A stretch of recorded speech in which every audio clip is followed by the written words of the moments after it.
My sister and I used to say, do the report for their so. Thanks, everybody. We want to get started here. We're a couple minutes behind, so we're going to have longtime CCN member Matthew Pierce kick us off here. Hello. I don't know if I'm long time. I don't know if I necessarily qualify for that description, but Older than you look. that's true. So our speaker today is Brendan Smith, he's from the Labor Network for Sustainability. So I want you guys to think about those two key words, labor and sustainability. So I think that's what he's going to be talking about. Brendan is a climate activist and oysterman and co-founder of the Labor Network for Sustainability. Brendan Smith has previously worked as senior staff for some guy that you might know from Vermont. His name is President Bernie Sanders. He's also been the organizing director for the National Alliance for Fair Employment and has held positions at the AFL-CIO, SEIU, and Unite Here, another labor union. Brendan is the co-author of two books, Globalization from Below and In the Name of Democracy, Please God. I added that. And co-director, he's also the co-director of the Emmy-nominated film Global Pillage, or Global Village. That's a very good question. His political commentary has appeared in such liberal publications as The New York Times, The Atlantic, The Guardian of England, and elsewhere. He is a graduate of Cornell Law School, not in Iowa, and runs an oyster farm in Long Island Sound. Interesting fact, he does not know how to swim. Please give a warm CCI welcome to Brendan Smith. This is the same guy that I screened before. I'm also short, bald, asthmatic.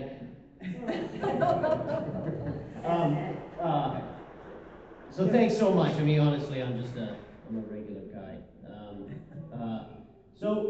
I love CCI, and you'll see underneath all this is sort of why I love CCI. There's gonna be a lot of echoes. So I took for about a half hour, 25 minutes, about three things I said in the plenary is why I think climate change is a populist issue, and why I think it's one of the sort of most important organizing moments I've seen in my decades of work as an activist. This is actually the most hopeful I've been after 30 years of losing and being quite depressed. And then we'll talk about a short case study on the Keystone Pipeline, and then some of what's happening here in Iowa with your pipeline fight. And then finally, as sort of my farmer food side, climate change, corporate ag, family farms, and how I really think Iowa is poised to lead a food fight here because of the politics that are going on all around the country. And stick with me, this back-to-back panel. But anyway, so first of all, I think climate change matters. I mean, like I said, I'm not an environmentalist. I grew up in Newfoundland, dropped out of high school when I was 14. I clubbed seals when I was a kid. I don't care about whales. I don't care about bears. I've always killed things and killed them to make money. One of my great moments, I used to shoot moose out of my kitchen window. So, what I care about is meat and potato issues, populist issues, 40% unemployment in my town, the fact that families' income has fallen every year for 15 years, something that hasn't happened since the Great Depression, and then we're all suffering under this ruling, painful iron heel of corporate control. And so my issues have always been democracy, good jobs, inequality, things like that. But then 2011 and then 12, my farm was hit 2 times by 2 hurricanes. 90% of my crop lost, most of my gear washed out to sea. Same time, I'm facing rising water temperatures that are bringing in diseases and invasive species. The lobsters are all fleeing north. Through no fault of my own, I found myself on the front lines of a climate crisis that's arrived 100 years earlier than expected. And it's not just me. As I've looked around and talked to folks in all sorts of lines of work, we're all struggling, and all our livelihoods are affected or going to be affected. In 2011 alone, Superstorm Sandy wiped out 86,000 jobs in New York City. The majority were retail, healthcare, and temp jobs. Unemployment claims doubled along the flooding paths up to Vermont.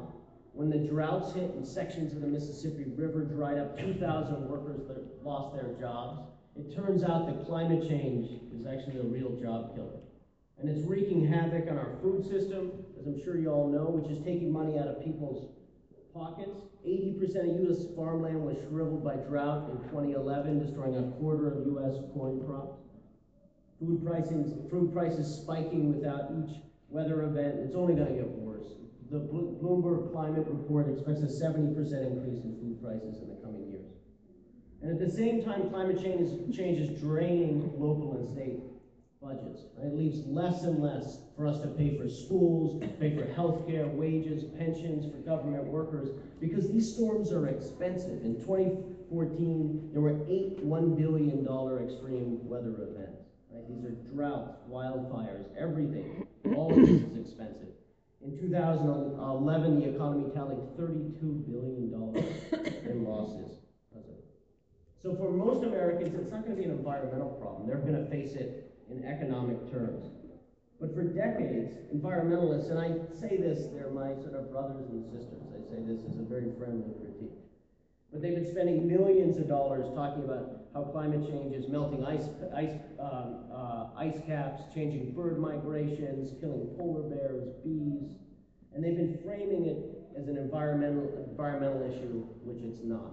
It's a kitchen table issue, it's a populist issue that's affecting all of our lives. It's about massive job loss, rising food prices, water crises, state budgets shrinking. I was talking to somebody at the AFL in Nevada, and they said, how are we gonna run an economy if there's no water? The Southwest is expected to be in permanent drought within 30 years. So as we say in my organization at LNS, there are no jobs on a dead planet. And so that's why I became an environmentalist. I mean, as a climate activist, joined the movement not as an environmentalist. So I came in the door. But as I got deeper into the work, I realized that climate change is more than just a threat to the economy. It's a powerful, powerful organizing tool that synthesizes and connects issues. It has this potential to build a broad-based political movement. No matter what your issue is, you have a stake in the climate fight.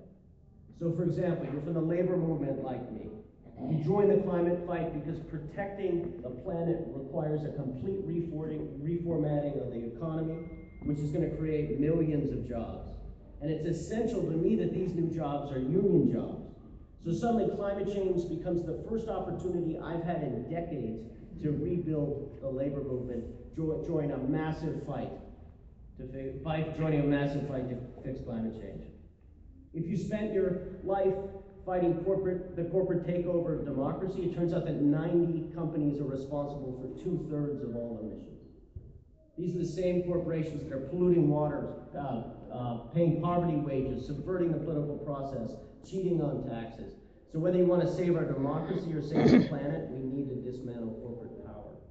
If your focus is fighting racial and social justice, then you join the climate fight because people of color, poor, immigrants, are often hit first and worst by the heat waves, storms, and floods because they have the least resources to adapt, to move their families. They can't afford the rising food and water costs. And as we saw after Katrina, police brutality will go hand in hand with flood fires and hurricanes. If Black Lives Matter, then climate policy matters. So the issue connections go on, and almost everything I've been fighting for over the last 30 years is woven into the effects of climate change. As Naomi Klein says, for activists, this changes everything. Because climate change represents the end of siloed politics. Forever, we've all been fighting in our own lanes, whether it's water, whether it's healthcare, whether it's education. Well, as budgets get smaller, we're not going to have money for education. We're not going to have money for healthcare. With droughts, the clean water discussion is going to completely change. Climate change becomes this overarching sort of opportunity.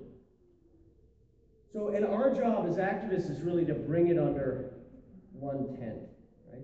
And to address the whole range of injustices, whether it be food or racial justice or corporate domination. And for me, CCI really represents this new organizing potential, because the whole agenda is summed up in putting people and planet first.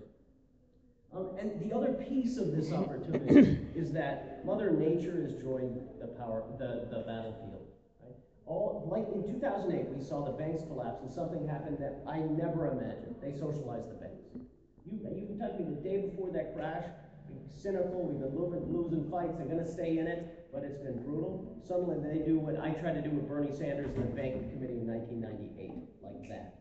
Climate change is going to have that effect. With every storm, with every drought, with every wildfire, there's going to be a space that opens.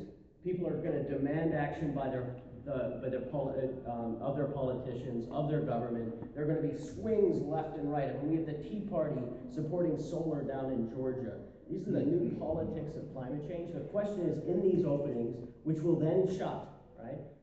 These openings, whether we can step in with a movement, we can step in with an alternative, and actually be the voice for change. But that's where my hope comes from, because we're not in the static field anymore. We're in an era of crisis politics driven by climate change. So despite all these new opportunities, much of the environmental movement, and I say this again as a friendly, continues to practice an old form of narrow issue politics. And really fails to capture this organizing potential of climate change, and as a result, alienates working and middle class people from joining the movement. And the Keystone Pipeline is an example of this. It was a good tactic, a great job, but poor strategy. And for those of you who don't know, the Keystone Pipeline, very much like your pipeline here, they're pulling tar sands down through a huge pipeline that then gets shipped out of the Gulf. If the tar sands oil leaves, it's going to, if they use all the tar sand oil, the planet's going to burn. So the KXL fight for me was great. I got arrested. It was fun, right? And really exciting, dynamic. Got together with indigenous folks, cowboys. We just had a great time. But as the campaign progressed, we saw the same dynamic play out that I've seen for decades, where environmentalists launch a campaign to stop a harmful project. The right attacks them by calling them job killers, because the project would have created thousands of jobs. And this has always been the Achilles heel of the environmental movement. We fight for water, for wildlife, and the right fights for jobs and the economy. Right? And this forces working and middle class folks who are struggling to make ends meet feel like they have to choose between supporting a pipeline or paying their bills. They have to choose between jobs and the environment. And this job-killing frame is really effective. During the KXL fight, 59% of voters believe creating jobs is more important than environmental protection. Labor unions, the ones that supported the pipeline, got really nasty. People were being pushed out of our board. We got kicked out of coalitions as labor people fighting against the pipeline. And the media just kept on parroting this frame again and again, jobs versus environment, jobs versus environment. Now, to counter the attack, KXL activists produced a study, this great study, showing that the KXL job numbers were completely inflated. Right? And most of the jobs are going to be part-time. Great. Good, but it's only half the argument. It doesn't go to the heart of the problem. So from a working class perspective, with 700,000 construction workers out of work, the promise of even a few hundred jobs are better than no jobs. And these are good jobs. These are good paying jobs with pensions, with health care. These are the jobs we want to create. And then everybody says, oh, they're part-times. All construction jobs are part-time, right? I'm showing a real misunderstanding of what the industry, how the industry functions. And it's not just resonating with construction workers. So I'm in a co-op of oyster farmers, and we were at our meeting probably 2 years ago. And we generally don't talk politics because half of us are Tea Party members and half of us aren't. And Tea Party members are all for setting prices and price fixing inside the co-op, which is awesome. But anyways, the politics is confusing, so we stay away from it. And the KXL fight came up, and they said, God, if this pipeline comes through, it might jumpstart the economy. And that's just heartbreaking. You hear a bunch of fishermen, oystermen, hoping this stupid pipeline's going to go through because they want an economy that actually works for them. But again, it shows the jobs versus environment, the power of it. So, and at the end of the day, we leave that terrain. Our opponents become the voice for job creation for kitchen table issues, and we're seen continually as callous to people's everyday needs. So we did at LNS.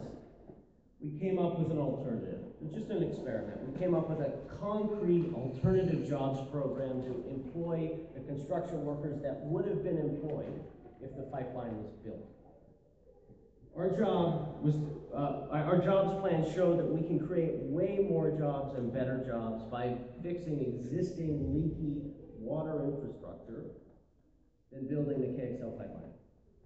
We wanted to show the workers they don't have to choose between protecting the environment and building these pipelines. And we mapped exactly along the pipeline route, and we could create 300,000 total jobs across all sectors, which are nearly 5 times the number of jobs and more long-term jobs than the KXL plan.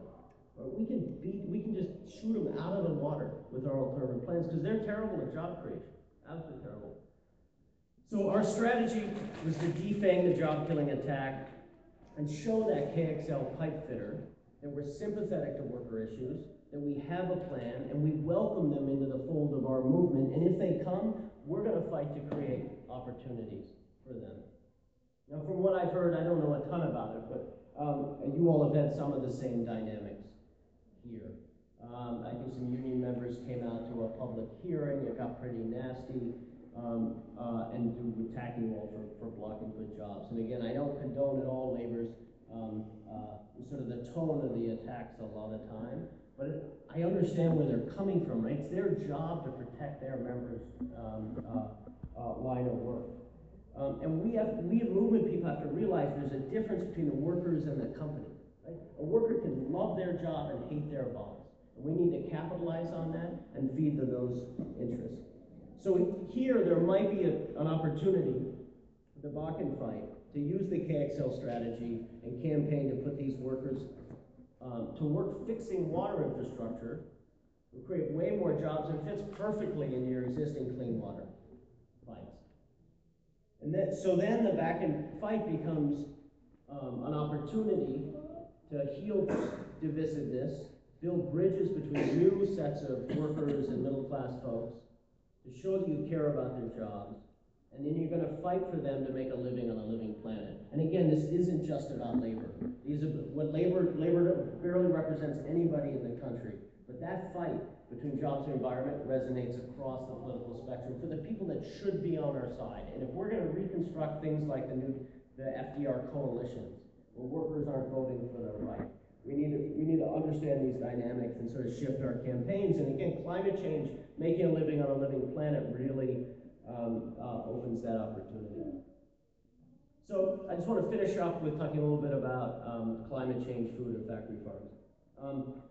To my mind, the next phase of the climate crisis is going to be fought over food and water. The droughts we saw this year in California really show what's to come. We're going to get pushed out of our breadbasket. A lot of that's going to come into the Midwest, into the Northeast. We're going to see water wars between consumers and corporate ag. And you're going to see more and more tension around these issues and moving food and water into the center of climate politics. Because everyone's noticing now that it's agriculture that produces a quarter of global carbon emissions. And the vast majority of these emissions come from corporate ag with its intensive factory and monoculture farms. Which means that the same farms that are polluting water, driving family farms out of business, producing low quality, crappy food, are the ones spurring drought, driving up food prices, and worsening the climate crisis. And this is where the opportunity is.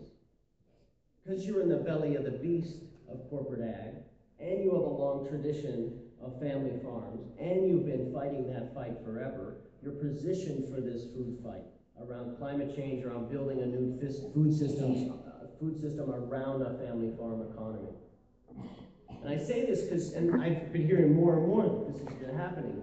This is happening actually here, but on the coast, you have small-scale farmers reinventing themselves as things I call climate farmers, where they're using their farms to capture carbon, reduce farm food miles, farm to restore rather than deplete water and other resources.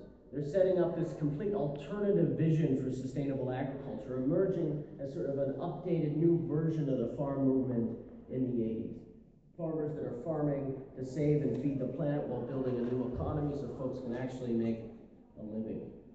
And I think these are the family farms of the future. And it's sort of it's the relatives of the folks you've been fighting for so long. So anyway, that's the fight. And I think the hope is we've all been victims for way too long. And so in the family farm fight, and we can actually transform the family farmers, folks like me, folks like here in this room, from victims into these heroes of sustainability. And we can tell society, we're going to stop this, and we're going to do this. And we become the voice for the alternative vision, for sort of the politics of yes. We've been in the politics of no for generations. And now we can set an alternative. The neoliberals, the globalizers, the elites have no idea how to build a new society. They are in crisis. We actually have a lot of the answers. Thanks.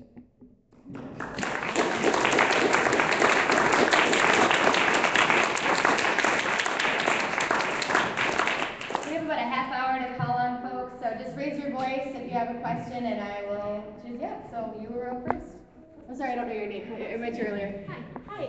I was actually at one of the Keystone Pipeline meetings where some union members were there from the heavy equipment operators, and they were not rude at all, and several of them were concerned because they hunt and fish and so on. And so if I wanted to connect them to your message, like what do I do? Do I just give them your name and your information? Just one comment then is that, workers have conflicted hearts. Right? We love our jobs, we love feeding the country, we love powering the country, but we love our communities, we hunt, we fish, and it's it's that conflict that's being taken advantage of. Workers are so gettable. The working, the middle class, they're just right for the picking, right? And I think they're moving really fast. One of my favorite, this is sort of one of my favorite stories right now is, the Shell fight that was out in Seattle, where all the kayak activists. Yeah. Well, the workers on one of the platforms got together, totally independently, and were like, what do we think about this? Like, what do we do? Like, they're kind of right, all these hippies and kayaks. But, we want to work, right? And that is incredible progress, that workers are self-organizing for those discussions. So anyway, if you labor for sustainability is the .org. Is our organization. Oh, the number 4. Is it FOR or number 4? Number 4. Labor, we do, number we, 4, like sustainability.org. but when we do, we go into states and help heal some of these divisions. We sort of have a process of the way to do that. I would say, we were talking in the last session about this, is that environmentalists call us in too late. They call us in when the fires have broken out. To build a movement, you need to build trust, you need to build relationships, you need to build it for those big fights, and you need to figure out what's the common frame, why are you all coming together, so you're prepared for the pipeline fight. So who would call you in? Would IWCCI say, come help us, or how? All sorts of people. So we can call in Kentucky for the for some of the coal fights with KFTC. We get pulled in by the AFL out in Portland. Maryland, there have been a lot of fights we did there, Connecticut. And so what we do is we create a roundtable with religious folks, labor folks, environmentalists. Like, you want a lot of people in the room because it's really nasty now out there. And you probably, as we're looking around the country, there's a lot of ugly stuff in the movement. Because really what happened, the KXL pipeline set back labor and environmental politics about 3 years. That's what we're seeing. So awesome fight, really destructive. So we do this roundtable, then we do a climate jobs report very often to shift the thing from an environmental discussion. Sorry, I was just taking a drink from my water. Discussion, see how it's going to negatively impact jobs. And that's really, we're using climate change to avoid all the nastiness, right? It completely changes the discussion. Then after we do the report, then we go into union locals and environmental sort of groups and stuff and do some public education. about why and how, and take the data that we're finding. And then we do a climate action plan, which is sort of, okay, how do we do this? We just come out with a national report that actually shows we can hit all targets, IPCC targets. We can create jobs at zero cost to the economy. Like when we do these, like the programs that can be set up, the research, the legislation, things like that, it's all really strong and really sensible. Like we can completely afford this. It's just political challenges. So we do that, and then we pick a couple fights to join forces on. And we pick things that we sort of identify everything we might not agree on. And so that's a strategy for 2 years from now, but it's also a place where we've made some progress in even the skirmishes and the bad fights, because we have the space. How much does it cost to have you come and help us? Well, there are other people, so we usually send people who really know the labor folks in the state. So my co-founder, it was executive treasurer at the industrial department of the AFL, so it just has, labor, just the way labor works, it's very personal. And so, so that's where the process starts. And we can talk if you want, but I'm not the money person. Can I ask a follow-up to that? Can you go a little further into how we can do this at a zero cost to our economy? Yeah. So I'm not the economist. I have a group. I have this amazing team called Synapse out of Boston, and they basically found, we just got the data, that there are so many inefficiencies in the current energy markets that if you clear up those inefficiencies, it's free, literally free to hit targets. So anyway, we should be coming out with this, I think, in about 3 weeks.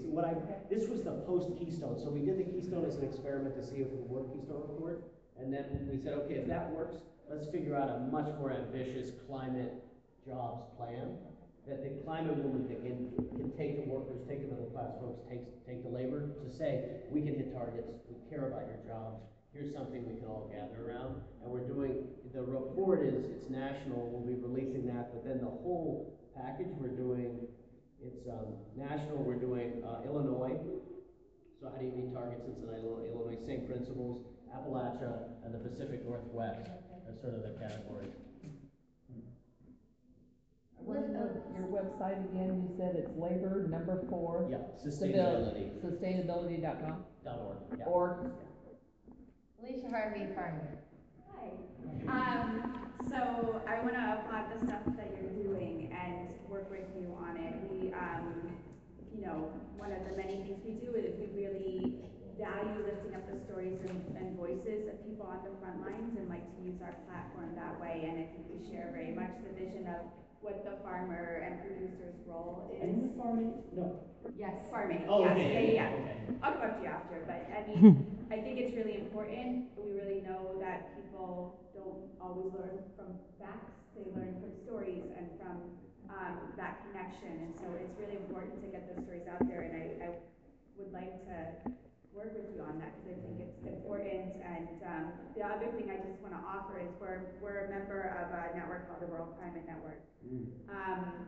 And they've been doing some similar stuff, climate dialogues. They've worked with the Jefferson Center out of the Twin Cities on bringing rural communities into conversation and bringing leadership and citizens to problem solve and kind of depoliticize climate change and really enter it from a problem solving, look at what the sewer costs are, look at what housing and insurance costs are for homeowners. I mean, really practical terms, and create county level or community level action plans out of that. And there might be some really fruitful areas for cross-pollination of that model, and for just learning about some of the other pockets of activity and organizing around the rural front lines of climate change and how people are experiencing it, and those who are starting to work. There's a whole other area too where I'm on the ocean, so it's not connected. But I wrote a piece for the New York Times called "Don't Let Your Children Grow Up to Be Farmers." Yes. Yes. And it was hard for it. Like I didn't even know if I was right, but I had hundreds and hundreds of farmers contact me, people crying on the phone, That, the discussion around how to build a food farm economy that isn't empty. So it's been awesome, the farmers market, stuff like that. But like, what stage 2 where we're actually making a living? Like, this is awful, right from a farmer perspective, at least from my perspective. And since the food sector from beginning to end is the second biggest employment sector in the economy, this is our chance to actually model something that's amazing. We can do alternative energy and food, and this is again the whole movement getting behind that we have the answers and they don't. And the last piece of this is the young folks from my generation down know nothing about political power, like in the food movement. Yeah. So they've all been like convincing chefs to make their stuff and like let's do them value added stuff. And I love it. I hustle. Like I was saying before. Can I just say I never heard of tractorcades until I went to Farm Aid. Exactly.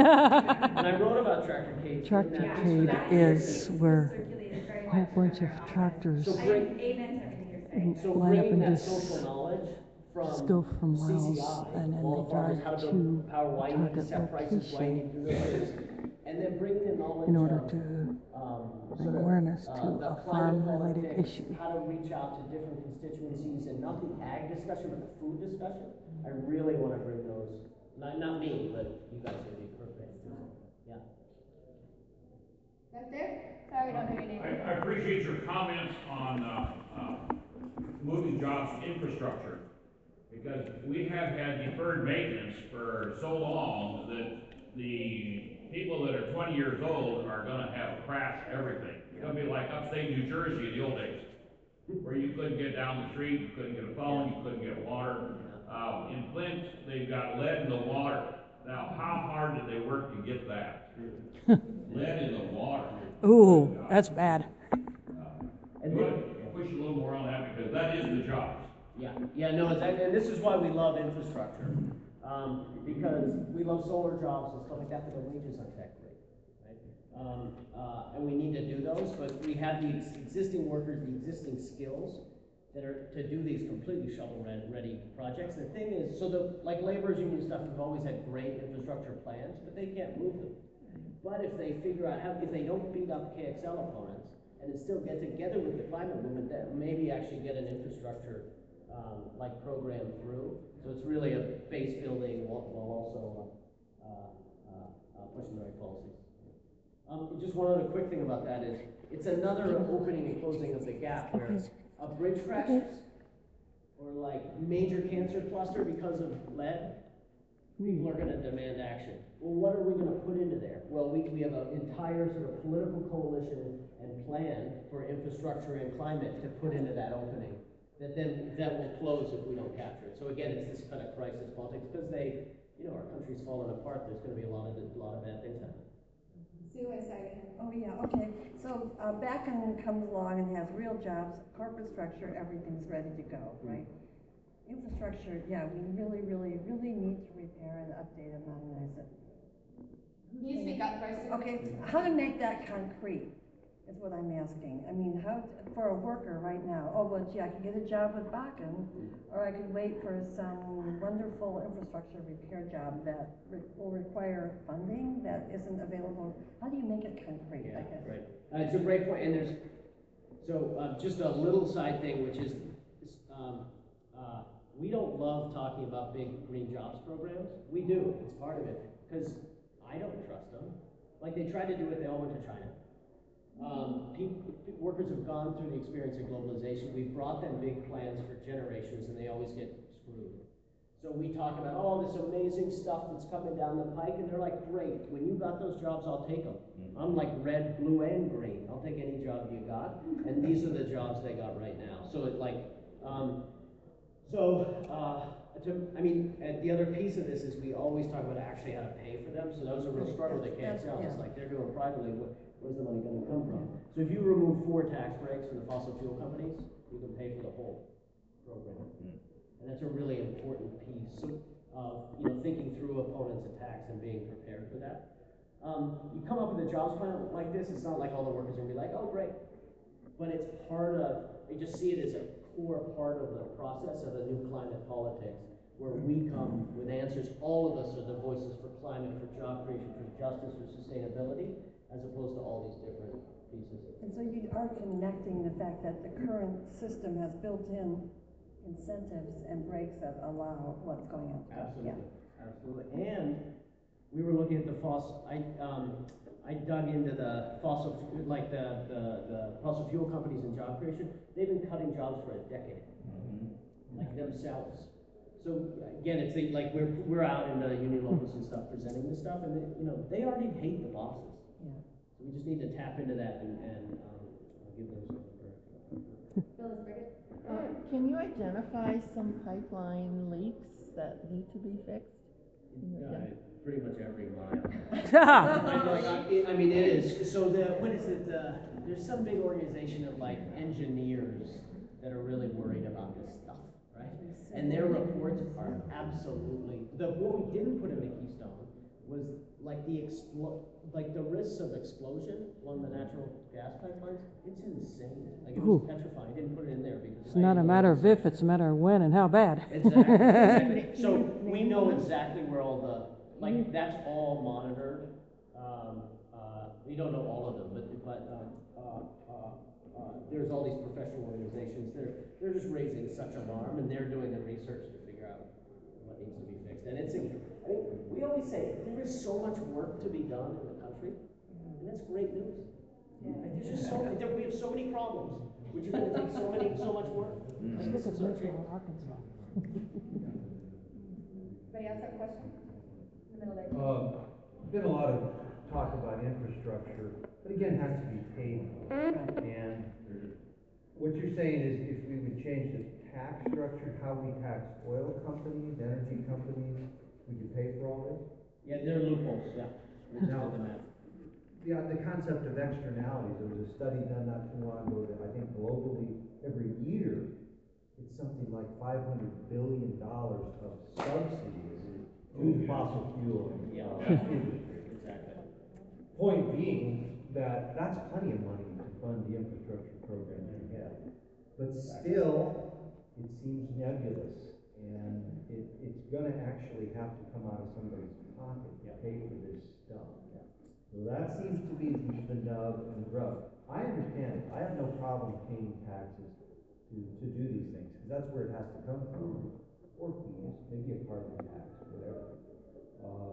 But that seems to be the sticking point. That really does. For sure. I don't think anybody should dismiss that, because that's really the problem. Oh, it's gigantic, and this is what's so exciting about that investment campaign. What is it, $48 billion, I think they've shifted, like, it's just a tremendous amount of money. And demonize the fossil fuel companies, so even elites, real elites and like moderate Republicans are divesting, right? And that is an entryway to start getting rid of the subsidies, government subsidies. In other words, they are selling their stock in these fossil fuel companies or stopping their affiliation with them. It's about reorganizing all the money. That's so hard to do. And we have to get over an entire debate and like an existing mental structure everybody has that they're going to pay more taxes, right? And that's hard. Well, it seems to me that one of the biggest problems is getting the information to the people that, if you eliminate these oil subsidies and you take that and work on the infrastructure, which everybody knows is needed, the big problem is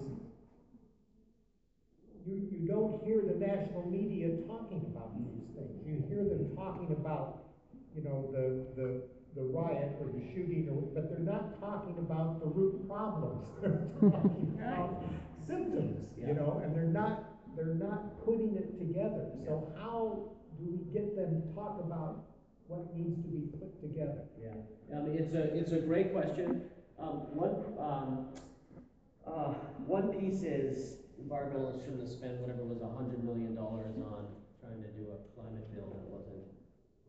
They needed to change the political conversation and framework. And so, the big greens are just spending millions of dollars messaging about polar bears, and they have for decades. So it's kind of our fault Like, media is always a problem, but it's actually amazingly easy to trick. Sorry about Meaning that. they'll just chase all sorts of stuff. You got to package a story, bring it to them, and they don't have any money. So the more work you do packaging and doing the narrative, and then hand it over to them for free, they just publish it, right? And this is why, like a lot of the nonprofit reporting, like even like Frontline, not Frontline, but there's a lot all these media outlets that are doing the investigative journalism that then hand it over to the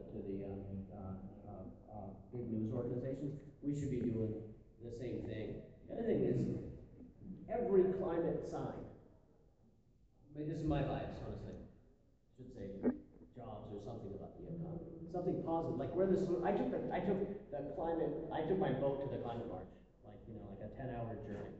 And it was amazing, you know, the People's Climate March in New York. And it was amazing because I felt like I found my family because everyone was there talking about solutions.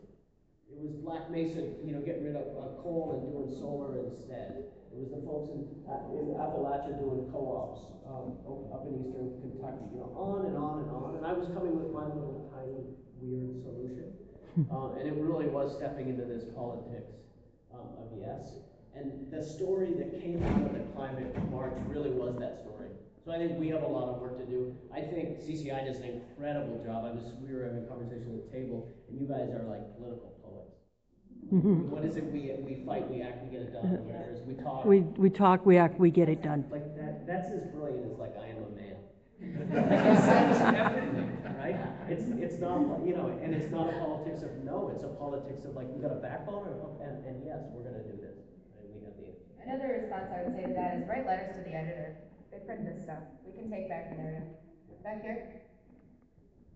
Yeah. I think most people in this room are probably from Iowa, and if they're concerned about the climate in Iowa and the water quality, then you're going to have to confront Farm Bureau. Oh yeah. Farmers, Farm Bureau, a lot of people belong to Farm Bureau. They probably politically pay for most of the people in the Iowa legislature. I don't think you're going to get anything done climate-wise. They claim that they support family farms, but a lot of those are corporate. They are against the lawsuit that the Des Moines Water Department. They think that farmers voluntarily meet these water quality standards. We are farmers. We don't agree with that. We're dropping out of Farm Bureau. We don't support it. Yeah.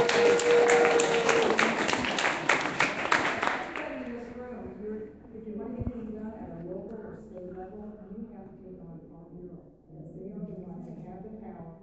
You see them with op-ed pieces in the Des Moines Register. Every time somebody comes out about something about the environment, somebody from Farm Bureau comes right back with an op-ed piece. I couldn't agree more. And what my head does is, oh, this is, like, who cares about the Farm Bureau unless you're a farmer or not in Iowa? Well, if you want climate, if you want emissions reduction, you want good food, you want farmers capturing carbon with their soil, which is a major push of environmental community, of the climate movement, of all different sectors, right? Suddenly It would they be have the to same help way with get rid of the GMOs because Farm Bureau Farm Bureau to achieve their goals. And that's the new politics is of tied climate change. with the groups Because you map it, companies like it's Monsanto. really weird. Like I've got this old oyster house, and the historical commission is against me putting in energy efficient windows because it ruins the historical blah blah blah blah blah. Right now, I've got an old house. I'm trying to make it look like, you know, I love it. I want to be in an oyster house. But the politics of this have completely changed, and so we need to map the blockages. And you mapping for environmentalists for the climate movement, the Farm Bureau, they'll be shocked. And it's their job now to jump on if they want to achieve their goals. I hope they realize that, but they want to maintain the status quo. Yeah. That's what they want. And like in our area, we're going to have a farm, like 8 local sustainable farmers. I'm going to ask every one of them tomorrow when we have this farm call if they belong to Farm Bureau. Yeah. And I'm pretty sure they won't. So I'm going to go back to Farm Bureau. And I'm going to say, why don't you represent these farmers? That's So that's excellent. Yeah. Excellent. Thank you. One more, Alicia? Well, I don't want to go to time, but I just want to add to that, that there is a wealth of farmer voices in Iowa to amplify as another way to counter the power of Farm Bureau. I'm personally skeptical about reforming Farm Bureau, knowing what their roots are and what their own mission started as. But you have a farmers movement here, you have a slew of amazing leaders that are sustainable farmer voices here, and we've got to get, wow, I feel like that's really important. But I also think the work of fixing within and moving within Farm Bureau is very important. I want them to change it, please. Huh. This ties in really well to an announcement I want to make, and this is, we're about out of time, we're going to head to lunch here, but I want to thank Brendan. Let's all give him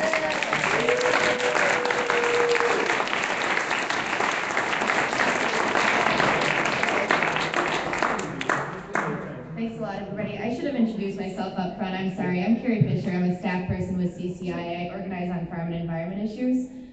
Couple things for you all. We're going to do lunch here at 12:15, so go ahead and head back into the big room. It is plated, so have a seat and get your little card out. Put that out so the server knows which meal you are to get. If you didn't get one, it's because you don't have a dietary need. Don't worry about it. Back there on the table, there are some flyers for the Food Sovereignty Prize. CCI is a part of the U.S. Food Sovereignty Alliance. So we're having a ceremony where we'll be awarding the prize. I'm sorry, I'm not even going to try and remember who received the prize this year. So grab one of those and plan to attend. And then in the name of what do we do going forward with this, especially since our core issues around climate change are farming and the Bakken pipeline. But we're going to be doing some action strategy sessions this afternoon. So that'll be our call to action around 2 o'clock. Myself and Jess Mazur are going to be running one on what's needed in the clean water fight and the stopping the factory farm fight. So please come to that. That's all I got. Thanks a lot, everybody. Thank you so much. Yeah, no. I'm going to go ahead and take my stream down and go get some lunch, and I'll be back up again at the afternoon session. So thanks for watching, and I'll see you on a